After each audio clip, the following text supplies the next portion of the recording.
Allah ya ce rana ne da waɗanda suka ci dukiyoyi suka ƙi taimakon addinin Allah suka danne haƙƙin mabiyansu da baye suka danne haƙƙin Allah.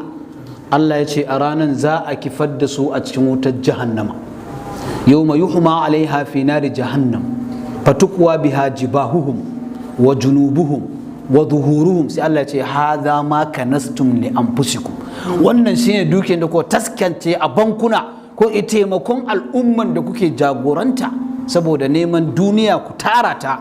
Haka za a canja kuɗin iya yawansu da naira a saka a wutar jahannama, abu ana manna musu a jikinsu in ji annabi, sai ta huce a sake juyawa iya adadin kuɗin.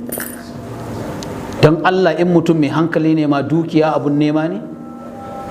Sai na Umar ya taɓa haɗuwa da sai na Ali, yana sauri sai na Ali, sai na Umar ya tambaye shi ina za ka je? Shi zan je neman fitina.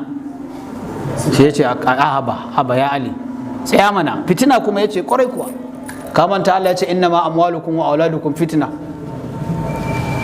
Amwal Allah ya fara kira, inna ma amwalukum, sannan ya ce wa auladukum. Haka ne? Dukiya da ganta kuɗin nan fitina ne. Bari ba ku wani misali guda ɗaya nan zan kafin mu wuce. Wallahi ka je ka samu duk wani mai kuɗi da ka sani. Na rantse da Allah masu kuɗi da yawa sai sun sha maganin bacci suke bacci. Masu mulki da yawa sun sha maganin bacci suke bacci saboda commitments kawai mala. An gane? Icen inan ne yanzu aka ko ka san akwai mai kuɗin da bashi da mata ma a Najeriya?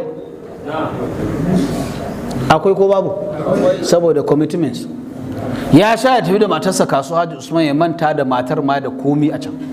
Sun shiga su supermarket ya manta da ita a supermarket, ya fito ya tuka motar su kawai dawo gida. Ya man saboda mai sa saboda kudi malam commitments.